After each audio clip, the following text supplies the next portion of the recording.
Hello दोस्तों, स्वागत है आपको अपने YouTube channel technical knowledge officer में। आज के इस वीडियो में हम लोग ग्रामीण चिकित्सा के बहुत ही महत्वपूर्ण प्रश्न को करने वाले हैं, इसीलिए वीडियो के अंत तक जरूर से बने रहिएगा। तो चलिए आज के अपने फर्स्ट क्वेश्चन की ओर बढ़ते हैं। हमारा पहला क्वेश्चन है, 1 ग्राम वसा कितने किलो कैलोरी ऊर्जा प्रदान करता है? 1 ग्राम वसा कितने किलो कैलोरी ऊर्जा प्रदान करता है? आपका ए ऑप्शन है 5 किलो, बी ऑप्शन है 6 किलो, सी ऑप्शन है 9 किलो, डी ऑप्शन है आपका इनमें से कोई नहीं। आपको बतलाना है कि ये जो 4 ऑप्शन है इनमें से कौन सा ऑप्शन सही है। तो यदि आपको मालूम है कि 1 ग्राम वसा कितने किलो कैलोरी ऊर्जा प्रदान करता है तो जल्दी से अपने आंसर को कमेंट बॉक्स में बतलाइए। तो चलिए इस क्वेश्चन के आंसर को देख लेते हैं। 1 ग्राम वसा कितने किलो कैलोरी ऊर्जा प्रदान करता है? तो आपका 9 सही हो जाएगा। सी ऑप्शन आपका बिल्कुल राइट आंसर हो जाएगा, 9 किलो। 1 ग्राम वसा कितने किलो कैलोरी ऊर्जा प्रदान करता है? 9 किलो कैलोरी ऊर्जा प्रदान करता है, इसलिए आपका राइट आंसर सी ऑप्शन बिल्कुल सही हो जाएगा। 1 ग्राम वसा कितने किलो कैलोरी ऊर्जा प्रदान करता है? 9 किलो, इसलिए सी ऑप्शन आपका राइट हो जाएगा। चलिए नेक्स्ट क्वेश्चन की ओर बढ़ते हैं। अगला क्वेश्चन है हमारा, हुक वर्म हमारे शरीर की डैश में रहता है? हुक वर्म हमारे शरीर की डैश में रहता है। आपको बतलाना है कि जो हुक वर्म है वह हमारे शरीर की किस में रहता है। यदि इस क्वेश्चन का आंसर यदि आपको मालूम है तो जल्दी से अपने आंसर को कमेंट बॉक्स में बतलाइए, जिससे आपको पता चले कि आपका कितना सही हो रहा है और आपकी तैयारी किस प्रकार की है। तो चलिए इस क्वेश्चन के आंसर को जल्दी से देख लेते हैं। हुक वर्म हमारे शरीर की डैश में रहता है, तो वह आपका राइट आंसर छोटी आंत हो जाएगा। हुक वर्म हमारे शरीर की छोटी आंत में रहता है। हुक वर्म हमारे शरीर की किस अंग में रहता है? तो छोटी आंत में रहता है। हुक वर्म हमारे शरीर की डैश में रहता है, तो आपका राइट आंसर छोटी आंत हो जाएगा। चलिए नेक्स्ट क्वेश्चन की ओर बढ़ते हैं। अगला क्वेश्चन है हमारा, मानव शरीर का सामान्य तापमान डैश सेंटीग्रेड या डैश फ़ारेनहाइट होता है? मानव शरीर का सामान्य तापमान डैश सेंटीग्रेड या डैश फ़ारेनहाइट होता है। इस क्वेश्चन का आंसर यदि आपको मालूम है तो जल्दी से अपने आंसर को कमेंट बॉक्स में बतलाइए, जिससे आपको पता चलता रहे कि आपका कितना सही हो रहा है। जल्दी से इस क्वेश्चन के आंसर बताइए। बहुत ही आसान क्वेश्चन है और बहुत ही महत्वपूर्ण क्वेश्चन भी है यह। जल्दी से अपने आंसर को बतलाइए। मानव शरीर का सामान्य तापमान डैश सेंटीग्रेड या डैश फ़ारेनहाइट होता है। चलिए इस क्वेश्चन के आंसर को देख लेते हैं। इसका आंसर होगा 37 डिग्री सेंटीग्रेड या 98.6 फ़ारेनहाइट। मानव शरीर का सामान्य तापमान 37 डिग्री सेंटीग्रेड या 98.6 फ़ारेनहाइट होता है। तो चलिए नेक्स्ट क्वेश्चन की ओर बढ़ते हैं। अगला क्वेश्चन है हमारा, एंटीबॉडी के रूप में डैश ग्लोबुलिन कार्य करते हैं? एंटीबॉडी के रूप में डैश ग्लोबुलिन कार्य करते हैं। इस क्वेश्चन का आंसर यदि आपको मालूम है तो जल्दी से अपने आंसर को कमेंट बॉक्स में बतलाइए। और हाँ, यदि आप वीडियो को लाइक नहीं किए हैं तो जल्दी से वीडियो को लाइक कर दीजिए। और हमारे चैनल पर यदि आप नए जुड़े हैं तो चैनल को भी सब्सक्राइब कर दीजिए। तो चलिए इस क्वेश्चन को देखते हैं। एंटीबॉडी के रूप में डैश ग्लोबुलिन कार्य करते हैं। इस क्वेश्चन का आंसर यदि मालूम है तो जल्दी से अपने आंसर को कमेंट बॉक्स में बतलाइए। चलिए इस क्वेश्चन के आंसर को देख लेते हैं। इस क्वेश्चन के आंसर हो जाएगा गामा। एंटीबॉडी के रूप में गामा ग्लोबुलिन कार्य करते हैं, इसलिए आपका राइट आंसर गामा सही हो जाएगा। आपका राइट आंसर गामा सही हो जाएगा। चलिए नेक्स्ट क्वेश्चन की ओर बढ़ते हैं। अगला क्वेश्चन है हमारा, डैश डैश समाप्त डैश सप्ताह से अधिक के गर्भपात के लिए 2 चिकित्सकों की सहमति आवश्यक है? डैश सप्ताह से अधिक के गर्भपात के लिए 2 चिकित्सकों की सहमति आवश्यक है। इस क्वेश्चन का आंसर मालूम है तो जल्दी से अपने आंसर को कमेंट बॉक्स में बतलाइए। तो चलिए इस क्वेश्चन के आंसर को जल्दी से देख लेते हैं। और 10 सप्ताह से अधिक के गर्भपात के लिए 2 चिकित्सकों की सहमति आवश्यक है, इसलिए आपका राइट आंसर 10 सप्ताह हो जाएगा। आपका क्वेश्चन था डैश सप्ताह से अधिक के गर्भपात के लिए 2 चिकित्सकों की सहमति आवश्यक है, तो आपका राइट आंसर 10 सप्ताह हो जाएगा। चलिए नेक्स्ट क्वेश्चन की ओर बढ़ते हैं। अगला क्वेश्चन है हमारा, आयोडीन की कमी से होने वाला रोग है। आयोडीन की कमी से होने वाला रोग है। आपको बतलाना है कि आयोडीन की कमी से कौन सा रोग होता है। यदि मालूम है आंसर आपको तो जल्दी से अपने आंसर को कमेंट बॉक्स में बतलाइए। आयोडीन की कमी से होने वाला रोग है, ये जल्दी से अपने आंसर को कमेंट बॉक्स में बतलाइए। चलिए इस क्वेश्चन के आंसर को देख लेते हैं। आयोडीन की कमी से होने वाला रोग है ग्वाइटर। आयोडीन की कमी से होने वाला कौन सा रोग है दोस्तों, वह ग्वाइटर हो जाएगा आपका राइट आंसर। देखिए ग्वाइटर रोग को एक और नाम से जाना जाता है जिसे हम लोग घेंघा रोग कहते हैं। ग्वाइटर को एक और नाम से जानते हैं जिसे क्या कहते हैं, घेंघा रोग कहते हैं। आयोडीन की कमी से होने वाला रोग कौन सा है, वह ग्वाइटर है या घेंघा रोग है। तो चलिए नेक्स्ट क्वेश्चन की ओर बढ़ते हैं। अगला क्वेश्चन है हमारा, वेरी वेरी नामक रोग किस विटामिन की कमी के कारण होता है। बेरी बेरी नामक रोग, बेरी बेरी नामक रोग किस विटामिन की कमी के कारण होता है। बेरी बेरी नामक रोग किस विटामिन के कमी के कारण होता है। देखिए यह जो क्वेश्चन है ना, यह बहुत ही आपके एग्जाम के लिए बहुत ही ज़्यादा महत्वपूर्ण है। ग्रामीण चिकित्सा के लिए यह जो प्रश्न है बहुत महत्वपूर्ण है, इसलिए इस क्वेश्चन को अच्छे से याद कर लीजिए। बेरी बेरी नामक रोग किस विटामिन की कमी के कारण होता है। उम्मीद है कि इस क्वेश्चन का आंसर आपको मालूम होगा। तो आपको मालूम है तो जल्दी से अपने आंसर को कमेंट बॉक्स में बतलाइए। देखिए बतलाने से आपको ही फायदा होगा, इससे आपको पता चलेगा कि आपका जो है वह तैयारी किस प्रकार की है और आपका कितना सही हो रहा है। बेरी बेरी नामक रोग किस विटामिन की कमी के कारण होता है। चलिए इस क्वेश्चन के आंसर को देख लेते हैं। बेरी बेरी नामक रोग विटामिन B1 की कमी के कारण होता है। बेरी बेरी नामक रोग जो है वह किसकी कमी के कारण होता है, विटामिन B1 की कमी के कारण होता है। बेरी बेरी नामक रोग जो है वह विटामिन B1 की कमी के कारण होता है। तो चलिए नेक्स्ट क्वेश्चन की ओर बढ़ते हैं। अगला क्वेश्चन है हमारा, रिकेटस नामक बीमारी किस विटामिन की कमी के कारण होता है। रिकेटस नामक बीमारी किस विटामिन की कमी के कारण होता है। जल्दी से इस क्वेश्चन के आंसर आप कमेंट बॉक्स में बतलाइए। रिकेटस नामक बीमारी किस विटामिन की कमी के कारण होता है। देखिए लिखने से आपको ही फायदा होगा, और देखिए लिखते रहिएगा तो आप कभी भी भूलिएगा नहीं। जो प्रश्न है मान लीजिए कि यह है कि रिकेटस नामक बीमारी किस विटामिन की कमी के कारण होता है, तो इस क्वेश्चन का आंसर यदि आप लिखिएगा तो उस आंसर को फिर आप कभी भी नहीं भूल पाइएगा। तो जल्दी से अपने आंसर को कमेंट बॉक्स में लिखिए। तो चलिए इस क्वेश्चन के आंसर को देख लेते हैं। रिकेटस नामक बीमारी किस विटामिन की कमी के कारण होती है। चलिए आंसर को देखते हैं। रिकेटस नामक बीमारी विटामिन डी की कमी के कारण होती है। रिकेटस नामक बीमारी किस विटामिन की कमी के कारण होती है। रिकेटस नामक बीमारी विटामिन डी की कमी के कारण होती है, इसलिए आपका राइट आंसर विटामिन डी हो जाएगा। और आपको मालूम होगा कि जो विटामिन डी है, विटामिन डी हमें कैसे प्राप्त होता है, सूर्य के प्रकाश से। सूर्य के प्रकाश से हमें कौन सी विटामिन प्राप्त होती है, वह विटामिन डी होती है। तो कभी कभी क्वेश्चन में ऐसे भी पूछ देता है कि सूर्य के प्रकाश की कमी के कारण हमारे शरीर में कौन सा रोग होता है। सूर्य के प्रकाश की कमी के कारण हमारे शरीर में कौन सा रोग होता है, तो उसको आपको बतला देना है। कौन सी बीमारी होती है, तो आपको बतला देना है कि वह रिकेटस होती है।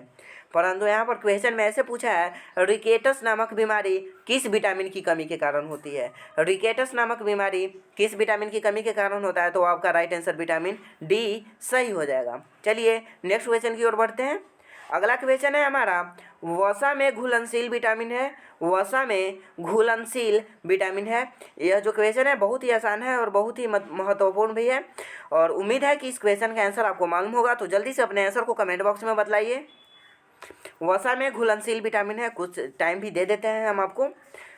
कमेंट बॉक्स में जल्दी से अपने आंसर को लिखिए। देखिए लिखते रहिएगा तो आप कभी भी आंसर को भूलिएगा नहीं, और वह आपका कंप्लीट अच्छा से याद हो जाएगा। वसा में घुलनशील विटामिन है। जल्दी से अपने आंसर को कमेंट बॉक्स में लिखिए। और हाँ, यदि आप वीडियो को अभी तक लाइक नहीं किए हैं तो जल्दी से वीडियो को लाइक कर दीजिए, और चैनल को अभी तक सब्सक्राइब नहीं किए हैं तो चैनल को भी सब्सक्राइब कर दीजिए, जिससे कि हमारी सभी वीडियो आप तक पहुँच सके। तो वसा में घुलनशील विटामिन है। जल्दी से इस क्वेश्चन का आंसर दीजिए आप। चलिए आंसर को देखते हैं। वसा में जो घुलनशील विटामिन है वह है विटामिन ए, डी, ई और के। विटामिन ए, डी, ई तथा के जो विटामिन है ये वसा में घुलनशील है। Vitamin A, vitamin D, vitamin E तथा विटामिन के जो है वह वसा में घुलनशील है। इसको आप बहुत ही अच्छे से देख लीजिएगा क्योंकि बहुत ही महत्वपूर्ण प्रश्न है। वसा में घुलनशील विटामिन है विटामिन ए, डी, ई तथा के। और यदि क्वेश्चन में पूछ दे कि पानी में घुलनशील विटामिन है कौन है तो वह बी और सी हो जाएगा। पानी यदि पूछ दे पानी तो पानी में आपको बतला देना है बी तथा सी विटामिन। विटामिन बी तथा सी जो है वह पानी में घुलनशील है, परंतु विटामिन ए, डी, ई तथा के जो है वह वसा में घुलनशील है। इसलिए आपका परंतु यहाँ पर क्वेश्चन में पूछा है वसा में घुलनशील विटामिन कौन है तो विटामिन ए, डी, ई तथा के आपका राइट आंसर हो जाएगा। चलिए नेक्स्ट क्वेश्चन की ओर बढ़ते हैं। अगला क्वेश्चन है हमारा, विटामिन ए की कमी से होने वाला रोग है। विटामिन ए की कमी से होने वाला रोग कौन सा है? तो इस क्वेश्चन का आंसर यदि आपको मालूम है तो जल्दी से अपने आंसर को लिखिए। देखिए यह क्वेश्चन जो है ना बहुत ही आसान है। विटामिन ए की कमी से होने वाला रोग का नाम आपको बतलाना है। यह बहुत ही आसान प्रश्न है। जल्दी से अपने आंसर को कमेंट बॉक्स में लिखिए यदि आपको मालूम है तो। विटामिन ए की कमी से होने वाला रोग है। चलिए इस क्वेश्चन के आंसर को देख लेते हैं। विटामिन ए की कमी से होने वाला रोग है रतौंधी। विटामिन ए की कमी से होने वाला रोग कौन सा है? वह रतौंधी है। विटामिन ए की कमी से होने वाला रोग है रतौंधी। यह बहुत ही आसान प्रश्न था। चलिए नेक्स्ट क्वेश्चन की ओर बढ़ते हैं। अगला क्वेश्चन है, एक स्वस्थ व्यक्ति को प्रतिदिन कितना पानी पीना चाहिए? एक स्वस्थ व्यक्ति को प्रतिदिन कितना पानी पीना चाहिए?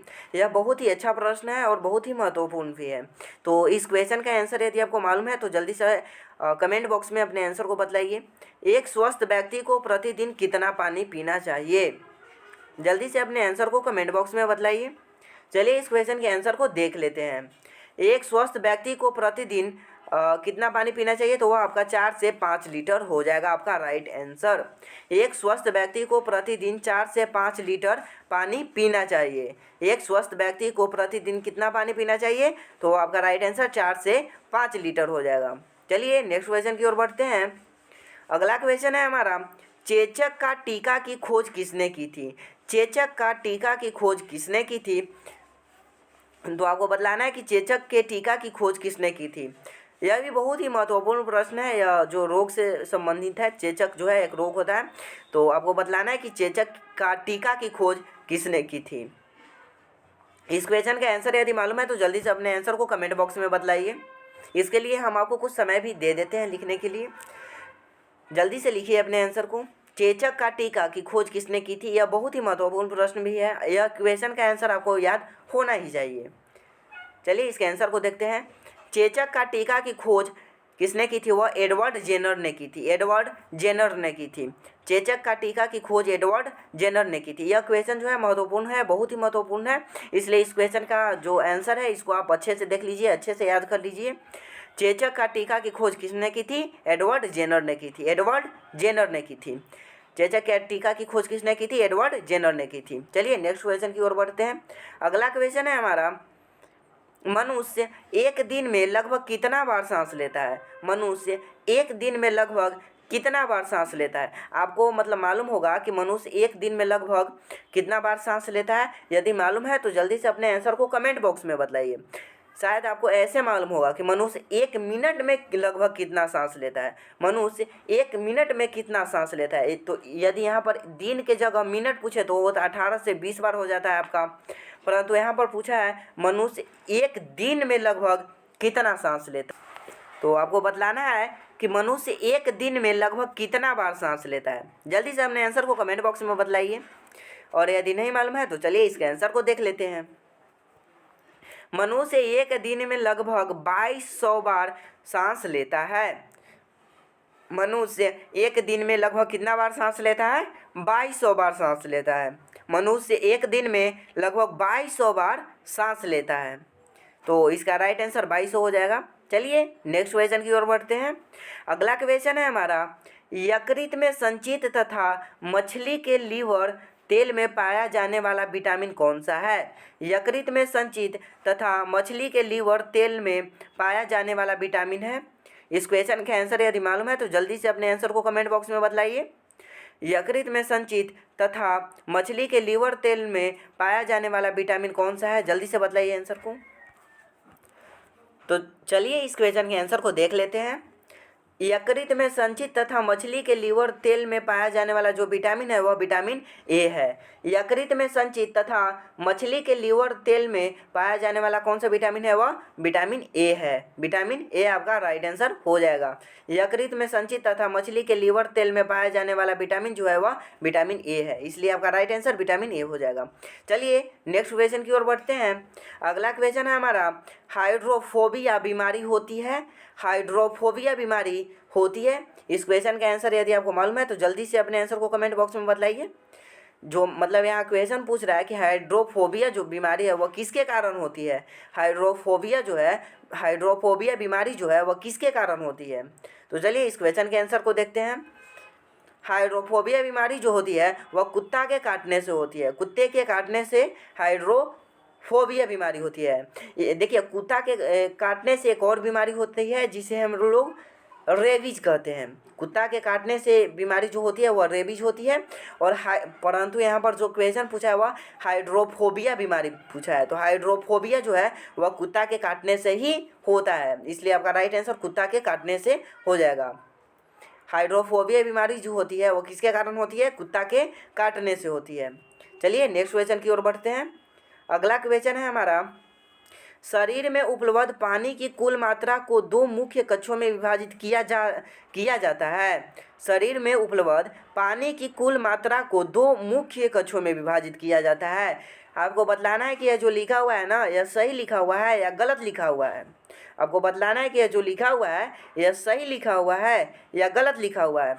क्वेश्चन में पूछ रहा है कि शरीर में उपलब्ध पानी की कुल मात्रा, शरीर में उपलब्ध पानी की कुल मात्रा को दो मुख्य कक्षों में विभाजित किया जाता है। आपको बतलाना है यह जो लिखा हुआ है सही लिखा हुआ है या गलत लिखा हुआ है।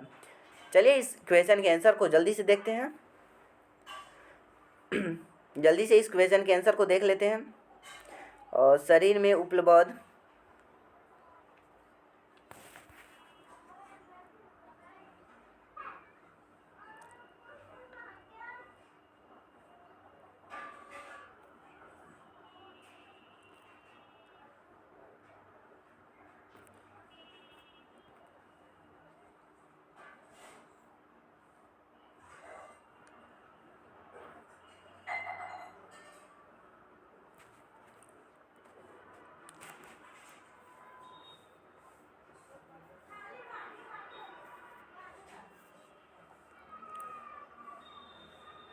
यह जो लिखा हुआ है यह बिल्कुल सही लिखा हुआ है। शरीर में उपलब्ध पानी की कुल मात्रा को दो मुख्य कक्षों में विभाजित किया जाता है, तो यह बिल्कुल सही लिखा हुआ है, यह सही लिखा हुआ है। शरीर में उपलब्ध पानी की मात्रा को दो मुख्य कक्षों में विभाजित किया जाता है, यह बिल्कुल सही लिखा हुआ है। चलिए नेक्स्ट क्वेश्चन की ओर बढ़ते हैं। डायरिया के उपचार में ORS सहायक होता है? डायरिया के उपचार में ORS सहायक होता है? आपको बतलाना है कि जो डायरिया के उपचार में ORS सहायक होता है कि नहीं। बतलाना है जो लिखा हुआ है या सही लिखा हुआ है या गलत लिखा हुआ है। तो चलिए इस क्वेश्चन के जल्दी से आंसर को देखते हैं। डायरिया के उपचार में ORS सहायक होता है, यह बिल्कुल सही लिखा हुआ है, यह बिल्कुल सही लिखा हुआ है, सही, क्योंकि डायरिया के उपचार में ORS सहायक होता है, यह बिल्कुल सही लिखा हुआ है। चलिए नेक्स्ट क्वेश्चन की ओर बढ़ते हैं। अगला क्वेश्चन है हमारा, स्वास्थ्य कार्यकर्ता के कार्यों में परिवार नियोजन भी शामिल है? स्वास्थ्य कार्यकर्ता के कार्यों में परिवार नियोजन भी शामिल है। आपको बतलाना है कि यह जो लिखा हुआ है बिल्कुल सही लिखा हुआ है या गलत लिखा हुआ है। जल्दी से अपने आंसर को कमेंट बॉक्स में बतलाइए, जिससे आपको पता चलता रहे कि आपका कितना सही हो रहा है। स्वास्थ्य कार्यकर्ता के कार्यों में परिवार नियोजन भी शामिल है, जल्दी से अपने आंसर को बतलाइए। चलिए इस क्वेश्चन के आंसर को देख लेते हैं। तो यह बिल्कुल सही लिखा हुआ है, क्योंकि स्वास्थ्य कार्यकर्ता के कार्यों में परिवार नियोजन भी शामिल है, यह बिल्कुल सही लिखा हुआ है। चलिए नेक्स्ट क्वेश्चन की ओर बढ़ते हैं। अगला क्वेश्चन है हमारा, स्वास्थ्य कार्यकर्ता गांव में जन्म व मृत्यु का रिकॉर्ड नहीं रखता है? स्वास्थ्य कार्यकर्ता गांव में जन्म व मृत्यु का रिकॉर्ड नहीं रखता है। आपको बतलाना है कि यह जो लिखा हुआ है यह बिल्कुल सही लिखा हुआ है या गलत लिखा हुआ है। स्वास्थ्य कार्यकर्ता गांव में जन्म व मृत्यु का रिकॉर्ड नहीं रखता है। आपको बतलाना है जो लिखा हुआ है सही लिखा हुआ है या गलत लिखा हुआ है। चलिए इस क्वेश्चन के आंसर को देख लेते हैं। स्वास्थ्य कार्यकर्ता गांव में जन्म व मृत्यु का रिकॉर्ड नहीं रखता है, यह बिल्कुल गलत लिखा हुआ है, क्योंकि स्वास्थ्य कार्यकर्ता गांव में जन्म व मृत्यु का रिकॉर्ड रखता है। इसलिए जो लिखा हुआ है यह गलत लिखा हुआ है, यहाँ पर नहीं लगाया गया है, इसलिए यह गलत है। यदि यहाँ पर रहता स्वास्थ्य कार्यकर्ता गाँव में जन्म व मृत्यु का रिकॉर्ड रखता है तो यह बिल्कुल सही हो जाता, परंतु यहाँ पर लिखा है स्वास्थ्य कार्यकर्ता गांव में जन्म व मृत्यु का रिकॉर्ड नहीं रखता है, तो यह बिल्कुल गलत लिखा हुआ है, क्योंकि स्वास्थ्य कार्यकर्ता गांव में जन्म व मृत्यु का रिकॉर्ड रखता है। चलिए नेक्स्ट क्वेश्चन की ओर बढ़ते हैं। अगला क्वेश्चन है हमारा, एक स्वस्थ व्यक्ति में रक्त की मात्रा कितनी होती है? एक स्वस्थ व्यक्ति में रक्त की मात्रा कितनी होती है? आपको बतलाना है कि एक स्वस्थ व्यक्ति में रक्त की मात्रा कितनी होनी चाहिए या कितनी होती है।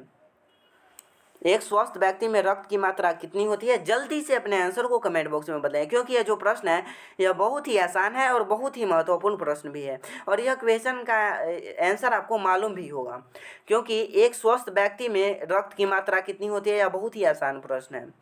जल्दी से अपने आंसर को कमेंट बॉक्स में बताइए। इसके लिए हम आपको कुछ समय भी दे देते हैं। जल्दी से अपने आंसर को लिखिए कमेंट बॉक्स में। तो चलिए इस क्वेश्चन के आंसर को देख लेते हैं। एक स्वस्थ व्यक्ति में रक्त की मात्रा जो होती है वह 5 से 6 लीटर होती है। कितनी होती है एक स्वस्थ व्यक्ति में रक्त की मात्रा? 5 से 6 लीटर होती है। एक स्वस्थ व्यक्ति में रक्त की मात्रा लगभग 5 से 6 लीटर होती है। 5 से 6 लीटर होती है रक्त की मात्रा एक स्वस्थ व्यक्ति में। चलिए नेक्स्ट क्वेश्चन की ओर बढ़ते हैं। भोजन के प्रायः 3 मुख्य कार्यों के नाम लिखें। भोजन के प्रायः 3 मुख्य कार्यों के नाम लिखें। इस क्वेश्चन के आंसर जल्दी से आप अपने कमेंट बॉक्स में लिखिए, क्योंकि यह जो प्रश्न है बहुत ही आसान है। भोजन के प्रायः 3 मुख्य कार्यों के नाम लिखिए। जल्दी से लिखिए अपने आंसर को कमेंट बॉक्स में। भोजन के प्रायः 3 मुख्य कार्य हैं, कार्यों के नाम लिखना है आपको। चलिए इस क्वेश्चन के आंसर को देख लेते हैं। भोजन के प्रायः 3 मुख्य कार्यों के नाम हैं क्रियात्मक कार्य, मनोवैज्ञानिक प्रकार्य, सामाजिक प्रकार्य।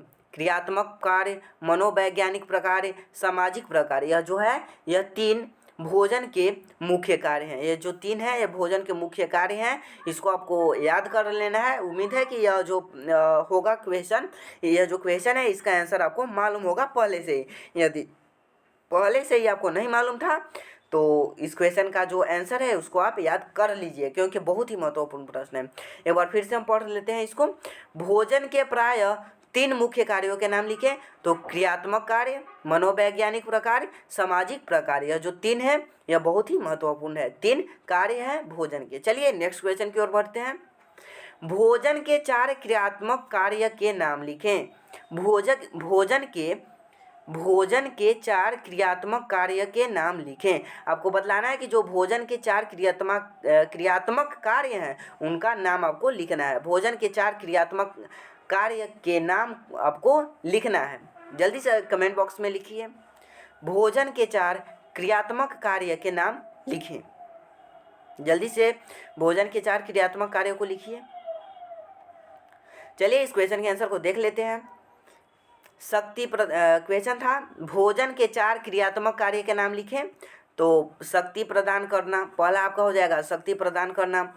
दूसरा हो जाएगा आपका शरीर का निर्माण करना। तीसरा आपका हो जाएगा रोगों के प्रति सुरक्षा प्रदान करना।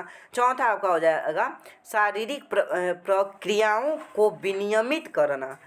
शारीरिक प्रक्रियाओं को विनियमित करना आपका राइट आंसर हो जाएगा। क्वेश्चन था आपका भोजन के 4 क्रियात्मक कार्य के नाम लिखें। तो एक बार फिर से हम इससे देख लेते हैं। शक्ति प्रदान करना आपका पहला हो जाएगा। दूसरा आपका हो जाएगा शरीर का निर्माण करना। तीसरा आपका हो जाएगा रोगों के प्रति सुरक्षा प्रदान करना। चौथा आपका हो जाएगा शारीरिक प्रक्रियाओं को विनियमित करना। तो चलिए नेक्स्ट क्वेश्चन की ओर बढ़ते हैं। अगला क्वेश्चन है हमारा, प्रोटीन के बारे में आप क्या जानते हैं तथा यह हमें कहाँ से मिलता है, वर्णन करें। प्रोटीन के बारे में आप क्या जानते हैं तथा यह हमें कहाँ से मिलता है, वर्णन करें। जल्दी से यदि इस क्वेश्चन का आंसर मालूम है आपको, प्रोटीन के बारे में आप जानते हैं, तो जल्दी से आंसर जो जानते हैं आप प्रोटीन के बारे में उसको कमेंट बॉक्स में आप लिखिए, जल्दी से लिखिए। इसके लिए हम आपको कुछ समय भी दे देते हैं। प्रोटीन के बारे में आप क्या जानते हैं तथा यह हमें कहाँ से मिलता है, जल्दी से लिखिए। देखिए लिखते रहिएगा तो आपको ही फायदा होगा, इससे आप भूलिएगा नहीं और आपका जो है वह बहुत ही अच्छे से याद रहेगा। प्रोटीन के बारे में आप क्या जानते हैं, चलिए इसके आंसर को हम देख लेते हैं। प्रोटीन के बारे में आप क्या जानते हैं, प्रोटीन के बारे में आप क्या जानते हैं तथा यह हमें कहाँ से मिलता है, चलिए देखते हैं। शरीर में नई कोशिकाओं के निर्माण के लिए आवश्यक है। यह पुरानी व क्षतिग्रस्त कोशिकाओं को स्वस्थ बनाने में सहायक है, घावों को भरने में सहायक है। शरीर में नई कोशिकाओं के निर्माण के लिए आवश्यक है, पुरानी व क्षतिग्रस्त कोशिकाओं को स्वस्थ बनाने में सहायक है, घावों को भरने में भी सहायक है। रक्त एंजाइम तथा हार्मोन के सृजन के लिए भी आवश्यक है और यह जो है कार्य करने के लिए ऊर्जा भी प्रदान करता है। कार्य करने के लिए ऊर्जा भी हमें प्रदान करता है। कौन प्रदान करता है, प्रोटीन हमें प्रदान करता है। प्रोटीन के बारे में आप क्या जानते हैं, शरीर में नई कोशिकाओं के निर्माण के लिए आवश्यक है, पुरानी व क्षतिग्रस्त कोशिकाओं को स्वस्थ बनाने में सहायक है, घाव को भरने में सहायक है, रक्त एंजाइम तथा हार्मोन के सृजन के लिए आवश्यक है, कार्य करने के लिए ऊर्जा भी प्रदान करता है। यह हमें मांस, अंडा, मुर्गी, दूध, पनीर, दही, सभी दालें, अनाज, मटर, सोयाबीन, मूंगफली तथा बादाम से मिलता है। यह जो इसका जो इसका जो है प्राप्त होने वाला कहाँ से यह मिलता है, यह जो है ना, यह कहाँ से मिलता है, यह बहुत ही महत्वपूर्ण है, इसलिए आप देख लीजिए इसको फिर से। यह हमें मांस, अंडा, मुर्गी, दूध, पनीर, दही, सभी दालें, अनाज, मटर, सोयाबीन, मूंगफली तथा बादाम से मिलता है। यह जो है यह बहुत ही महत्वपूर्ण प्रश्न है, एक बार फिर से हम देख लेते हैं। शरीर में नई कोशिकाओं के निर्माण के लिए आवश्यक है, पुरानी व क्षतिग्रस्त कोशिकाओं को स्वस्थ बनाने में सहायक है, घाव को भरने में सहायक है, रक्त एंजाइम तथा हार्मोन के सृजन के लिए आवश्यक है, कार्य करने के लिए ऊर्जा भी प्रदान करता है। यह हमें अंडा, मुर्गी, दूध, पनीर, दही, सभी दालें, अनाज, मटर, सोयाबीन, मूंगफली तथा बादाम से मिलता है, यह हमें प्राप्त होता है। देखिए उम्मीद है कि यह वीडियो आपको अच्छी लगी हो। यदि वीडियो अच्छी लगी हो तो यदि अभी तक आप चैनल को सब्सक्राइब नहीं किए हैं और वीडियो को लाइक नहीं किए हैं तो जल्दी से चैनल को सब्सक्राइब करके वीडियो को लाइक कर दीजिए। और यह जो था यह मॉडल पेपर 5 था, मॉडल पेपर यह जो था यह मॉडल पेपर 5वां था। यदि आप model paper 4, model paper 3, model paper 2, model paper 1 नहीं देखे हैं तो डिस्क्रिप्शन में लिंक दे दिया गया है, वहां से आप जाकर देख सकते हैं। यह हमारे चैनल के प्लेलिस्ट से भी आप देख सकते हैं। यह जो था यह मॉडल पेपर 5 था, तो मॉडल पेपर 4, 3 देख लीजिए। और हाँ, आप लोग अपनी तैयारी को बहुत ही अच्छे से रखिए और कमेंट बॉक्स में अपने आंसर को बतलाते रहिएगा। और जो आपका लास्ट में जितना सही हुआ उतना आप अपने कमेंट बॉक्स में लिख दीजिए कि मेरा, मान लीजिए कि जो आपका क्वेश्चन था वो कितना था, 23 क्वेश्चन था, तो 23 में मान लीजिए कि आपका 20 सही हुआ होगा, 15 सही हुआ होगा। मान लीजिए कि आपका 15 सही हुआ तो आप लिख दीजिए कि मेरा 15 सही हुआ। जिनका 17 हुआ वे लिख दीजिए कि मेरा 17 सही हुआ। देखिए ऐसे लिखिएगा तो आपको पता चलेगा कि मेरा कितना सही हुआ है और आपका तैयारी किस प्रकार का है। तो चलिए तब तक के लिए मिलते हैं नेक्स्ट वीडियो में, मॉडल पेपर 6 में।